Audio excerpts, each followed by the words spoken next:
na masuala ya sheria na upatikanaji wa haki. Tunajua kwamba kuna mambo mingi ambayo sisi kama jamii yanatutatiza. Kuna matatizo ya masuala ya urithi mali zetu, masuala ya migogoro ya ardhi, masuala ya udhalilishaji wa watoto na masuala mengine mengi. Hasa haya wengi jamii huwa hawajui namna gani wapi tuanze tukifikwa na matatizo au changamoto kama hizi.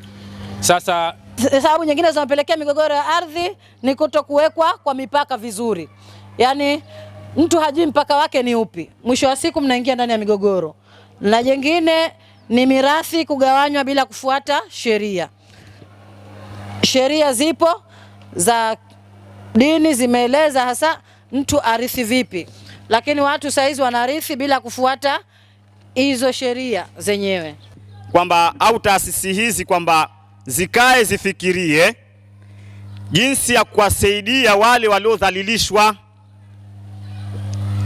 kwa maana ya kwamba mtu atakapofika pale, atakapokwenda kupeleka malalamiko yake, basi awe wepesi wa kusaidiwa. Kutwa mtu kashanyamaza, kesho enda haribu mtu mwingine, na kesho kutwa ataharibu mtu mwingine. Na nasema kwamba awareness yetu ni ndogo, uelewa wetu sisi ni mdogo. Msichoke kuendelea kutuelimisha.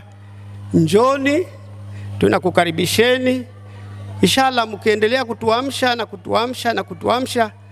basi mtakuwa mmeisaidia jamii ambayo iko mbali sana. Nashukuru. Lakini kidogo na mimi niendelee kusisitiza kitu kimoja, kwa sababu wanajamii bado wanaona ni shida, na ni kweli ni shida, lakini kulingana na mfumo wa serikali wa Dr. Mwinyi, suala la migogoro ya ardhi pamoja na hatimiliki basi inaendelea kumaliza kwa 90%, na muda sio mrefu, kwa sababu hata juzi sisi tuliitwa tukaelezwa jambo hili kwamba ili migogoro ipungue kwa kiasi kikubwa, basi ni kwamba ardhi zipimwe.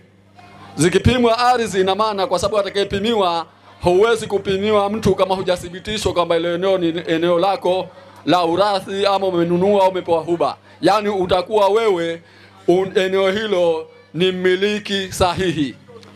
Yani